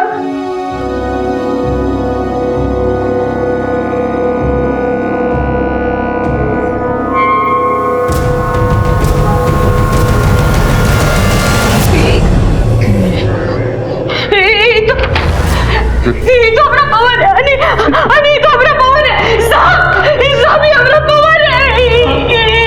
क्या हो गया? आप इतना यकीन से कैसे कह सकती है कि ये पवन की फोटोग्राफ है? माँ ना बचपन में बहुत जिद करके गुदवाया था। कहाँ है अपना बेटवा? कहाँ है? क्या हो गया? इसकी डेड बॉडी कुछ दिनों पहले गोरेगांव पुलिस ने रिकवर की थी। माँ माँ माँ, पोस्टमार्टम रिपोर्ट जैसी आती है मुझे इन्फॉर्म कर देना। सब हमें बेटा उसको कौन मारे? सब बताओ आप उसके। शांत हो जाइए, शांत हो जाइए आप। जी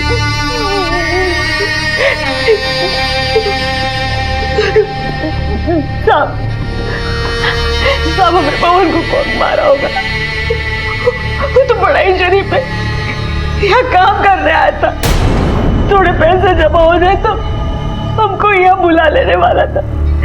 साहब मैं आके आवाज जोड़ती हूँ, आप ढूंढो उसको किसने मारा। देखिए, पवन के जेब में हमें एक लॉकर की रिसीट मिली है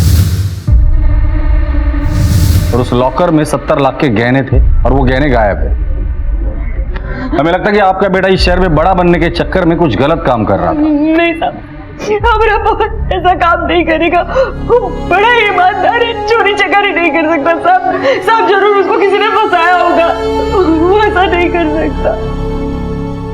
ये पवन मुंबई में नौकरी करने आया था, नौकरी तो उसे मिल गई पर शायद वो खुश नहीं था और इसलिए उसने चोरी की। हो सकता है। मुझे दो पॉसिबिलिटीज बनती है। ये कुलबीर सच बोल रहा है कि वाकई पवन और उसके साथियों ने ज्वेलरी उससे लूटी है, तो फिर पवन का अपने साथियों के साथ झगड़ा हो गया और उन्होंने पवन को मार डाला। सेकंड, शायद कुलबीर ने ही पवन को मारा है और ज्वेलरी लेकर भाग गया है, लेकिन गया कहाँ? बैंक के सामने तो चोरी हुई नहीं। जो कुछ भी हुआ है वो सिर्फ एक ही आदमी हमें बता सकता है और वो है कुलबीर। और इस कुलबीर का कुछ पता नहीं चलता। उसका फोन गाड़ी में मिलता है और कॉल रिकॉर्ड में कुछ सस्पिशियस नहीं मिलता। अगर ये कुलबीर ने किया ना तो बड़ी प्लानिंग के साथ किया है। इस कुलबीर की फोटो हर जगह पे सर्कुलेट कर दो। ये मुंबई छोड़कर भागना नहीं चाहिए। मुझे कैसे भी करके ये कुलबीर चाहिए। जी सर।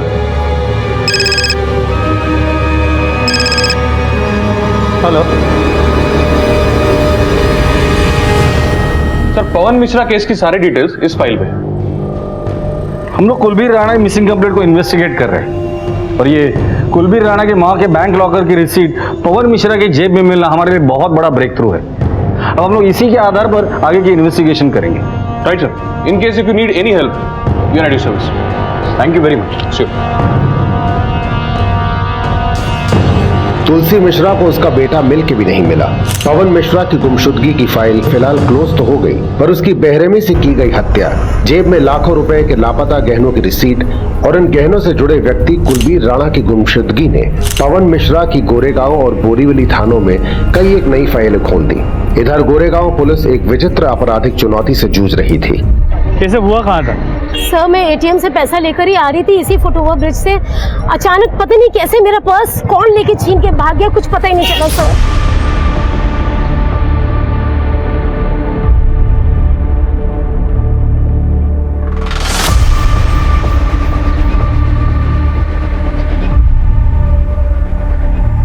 सर इस फुटेज में भी कुछ नहीं है। क्या हुआ सर? क्या सोच रहे हैं? अनुष्ठ में याद एक क्रिमिनल था, नजीर मामू साहब। नजीर मामू का एनकाउंटर तो आप लोग ने कर दिया था। आपुट ने तो खबर दिया था उसका, इसीलिए तो तुझे बुलाया। वही खेल वापस शुरू हो गया है यहाँ गोरेगांव में। वो जादू गैंग वाला खेल। बराबर। अब तक 3-4 वारदातें हो चुकी है। किसी का पैसा गायब है, किसी की ज्वेलरी गायब है। अभी ये अपना मामू जो है ना, नजीर मामू, ये ऊपर से आके थोड़ी काम बजा सकता है। इसका ना जरूर कोई ना कोई फंटर ही काम बजा रहा रहेगा। वही तो जानना है। नजीर के तो पूरे गैंग को हमने अंदर किया था, फिर उसका कौन सा शागिर्द बाहर रह गया था। ये लोग नजीर के स्टाइल में काम कर रहे हैं। 5-6 लोगों का गैंग है। कहाँ से आते हैं, कहाँ जाते हैं, किसी को नहीं पता चल रहा है। बोल कौन है ये? मावा, मस्तान मावा साहब है तो साहब वो नजीर मामू का फंटर, लेकिन पुलिस के हाथ लगाने साहब वो बहुत बच के निकल गया साहब।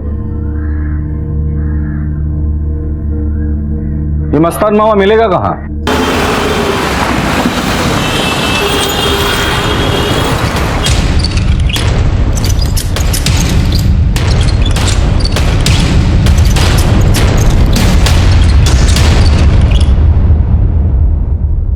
अरे साहब, अभी क्या लेने का इधर? तेरे को लेने आया हूं। चलेगा? ले चलो ना साहब, ले चलो मेरे को।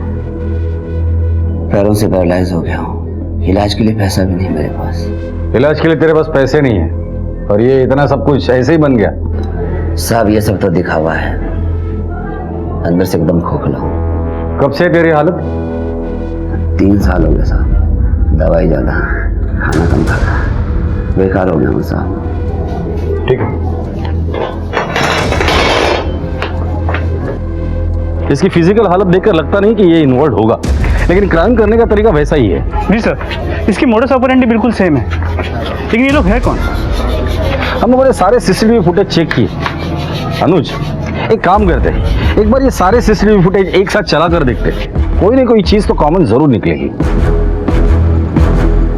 प्ले करो। स्टॉप। वो ऑन करो। स्टॉप। ये प्ले करो। स्टॉप। अनुज,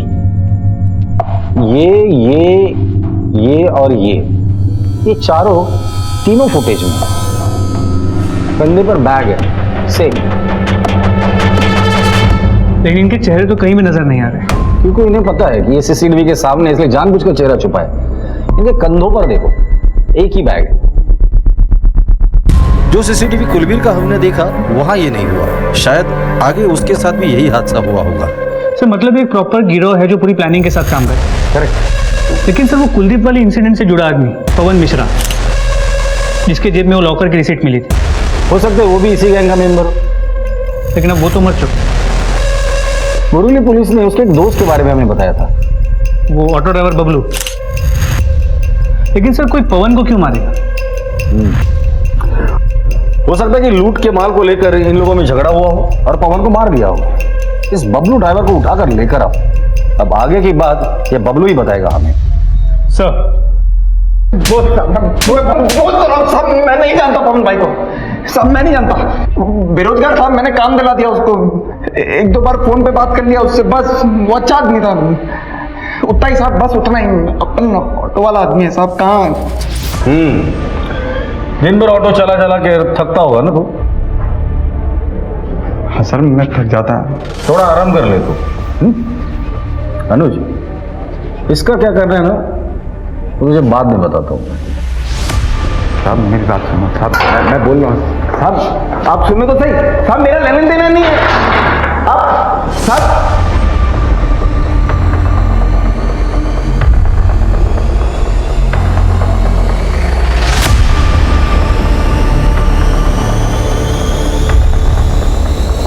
इसको क्यों रोक के रखा है?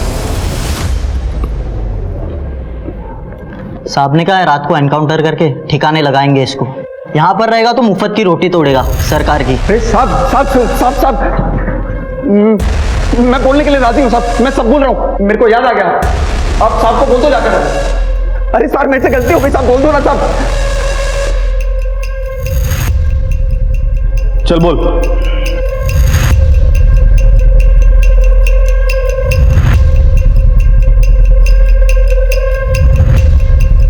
जो चाहिए एक बार लिस्ट बना लो। शादी के रोज मत कहना ये रह गया वो रह गया, ये चाहिए वो चाहिए। समझ आ रहा है? हाँ मम्मी बस हो गया। तुम्हें कुछ भी एक्सपेंसिव चाहिए मुझे बताना, मम्मी को नहीं। Top secret. यस। चलो चलता हूँ मैं। बाय। सुनिए, हाँ चाय। चाय मैं आके पी लूंगा। अच्छा सुनिए, हाँ नरेश भाई ज्वेलर्स के जाना है शाम को 6 बजे। 6 बजे आ जाऊंगा मैं। याद रहेगा? अरे माय डियर वाइफ, पक्का आ जाऊंगा टाइम पे। बाय। पक्का 6 बजे, लेट मत होइएगा। बाय।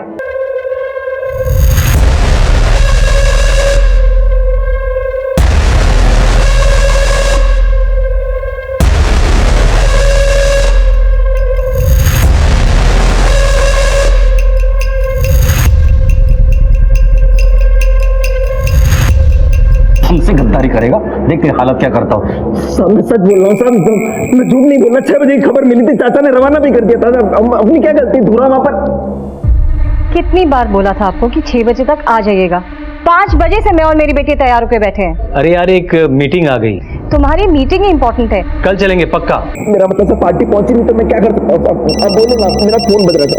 हाँ मेरा फोन बज रहा है। फोन बज रहा है, उठा उठा।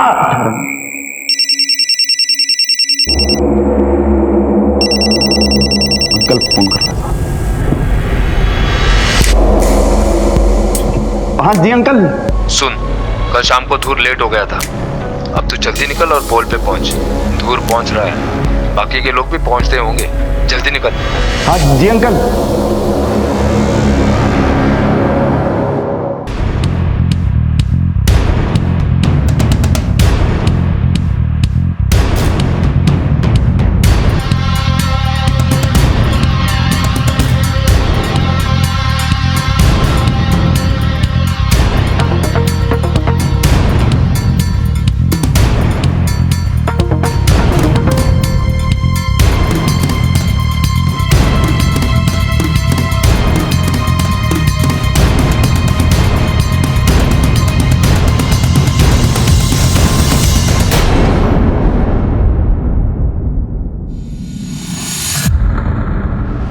कर देता हूँ।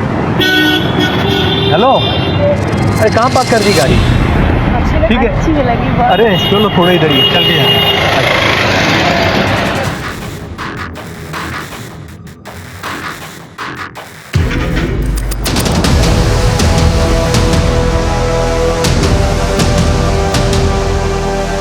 अरे क्या हुआ? बैग कौन लेके गया? अरे तो पिछले 8 महीने से जादू का खेल दिखा रहे थे। बॉस कौन है तुम्हारा? सर वो तो चेंबर वाले ऑफिस में नहीं। वहां ताला लगा हुआ है। सर वो निकल लिया था। फोन आया था साहब उसका, बोल रहा था कि मार्केट में मिलेगा। सर ये सभी चोरियां कबूल है इन लोगों ने। इसमें कुलवीर, श्यामलाल और मलाड की मिसेज नारंग का भी केस है। इसके अलावा और 6 केसेस हैं। 3 सेंटा क्रूज, 1 विलेपार्ले, 1 कटकुपर। और वो गणेश मंदिर वाला व्यापारी जिसके वर्कर के हाथ से वो 20 लाख रुपए से भरा बैग भी छीना गया था।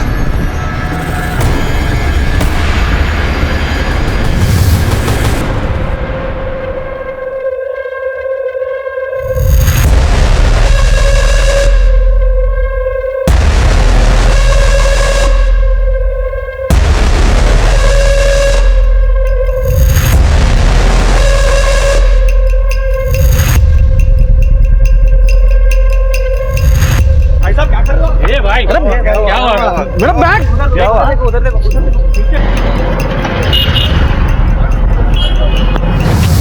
पिछले 8 महीने में जादू के बहुत शो दिखाए तुम लोगों ने। एक बात बताओ, कुलवीर को क्यों मारा? कुलवीर को क्यों मारा? सर हम उसे क्यों मारेंगे? हमने तो बैंक के बाहर उसका सामान हड़प लिया और चुपचाप वहां से चंपत हो गए सर। अरे ए भाई साहब, सर क्या कर रहे हो यार? अरे मेरा बैग, अरे मेरा बैग कहाँ गया? पवन मिश्रा को क्यों मारा? सर मुझे जाने दीजिए, मेरी पत्नी बहुत बीमार है, साइन हॉस्पिटल में। पता है मुझे, तेरी बीवी साइन हॉस्पिटल में एडमिट है, किडनी ट्रांसप्लांट हुआ है, 15 लाख रुपए खर्चा है। विशाल जी, ऑर्गन केमिकल्स में जूनियर अकाउंटेंट की नौकरी करते हैं, 20,000 रुपये तनख्वाह है तुम्हारी, तो बीवी के इलाज के लिए 15 लाख रुपए कहाँ से आए तुम्हारे पास? यही तुम्हारा पार्ट टाइम बिजनेस है। और हाँ, सिर्फ सच बोल। बताता हूँ सर, सब सच बताता हूँ। सर बैंक के बाहर से जो हमने बैग लूटा था, उसमें जो जेवर थे वो सब पवन के पास थे। सर मैं पवन के पीछे गया और मैंने उसको बोला कि इसमें कुछ जेवर मुझे दे दे। सर वो हरीशचंद्र की औलाद बन रहा था, बोला कि अंकल से धोखा नहीं करेगा।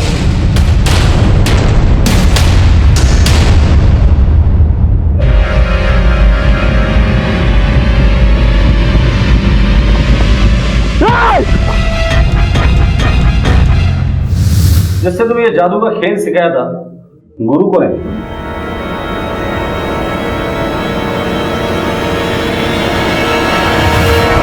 ये धूर चल रहा है, फोकस रखो उसके ऊपर। बैग ऊपर आई, धूर को धक्का दिया, धूर ने इधर देखा, उतने में बैग खींच लेना। जैसे ही बैग खींची जाएगी, धूर उधर देखेगा किसने खींचा, ये बैग उसके बीच में रहेगी, उसको कुछ नहीं दिखाई देगा। बैग ऊपर, चलो बैग ऊपर, बैग ऊपर। ये धक्का दिया, क्या हुआ भाई साहब, क्या हुआ? बैग मेरा। वो आदमी तो नहीं है सर, वो अंकल है हमारे।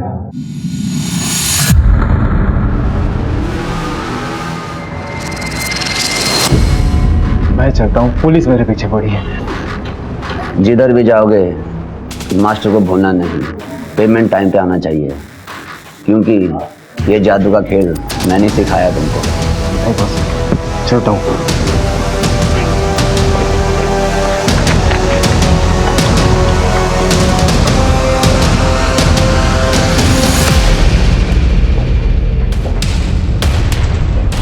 तेरा ये जादू हमने भी सीख लिया है, गुरु दक्षिणा नहीं लेगा हमसे तू। ले चलो इसे।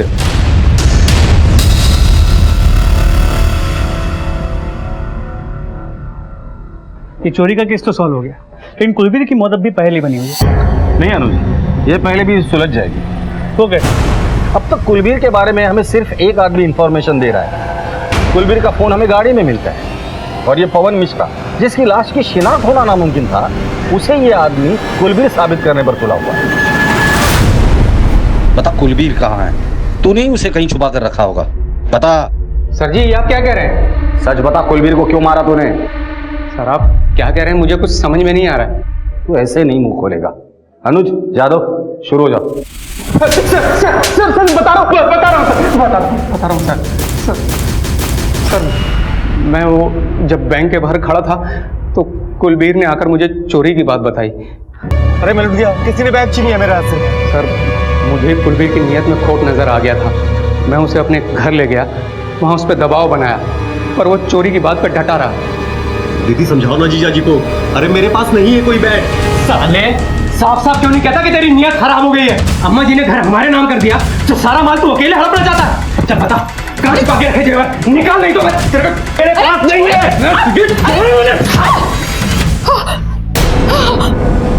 उसकी लाश कहाँ है? मैं और मेरी बीवी ने मिलकर घर के आंगन में पीछे उसे दफन कर दिया। बेवकूफ इंसान, ज्वेलरी वाकई में चोरी हुई थी। कुलबीर पैसों के पीछे भाग रहा था, वो उसकी मजबूरी थी, लेकिन तुम लोगों ने लालच में आके एक मासूम आदमी को मारा है। इसकी बीवी को भी उठाकर लेकर आना। लालच वो बीमारी है जो लालची को तबाह तो करती ही है, पर कभी कभी अपनी चपेट में कुछ मासूमों को भी ले डूबती है। बदलते वक्त के साथ साथ अपराध भी बढ़ रहे हैं, उनका तरीका भी बदलता जा रहा है, इसलिए हमेशा सतर्क रहें, सुरक्षित रहें। इस तरह के और भी एपिसोड देखने के लिए हमारे चैनल को सब्सक्राइब करें और बेल आइकन दबाना ना भूलें।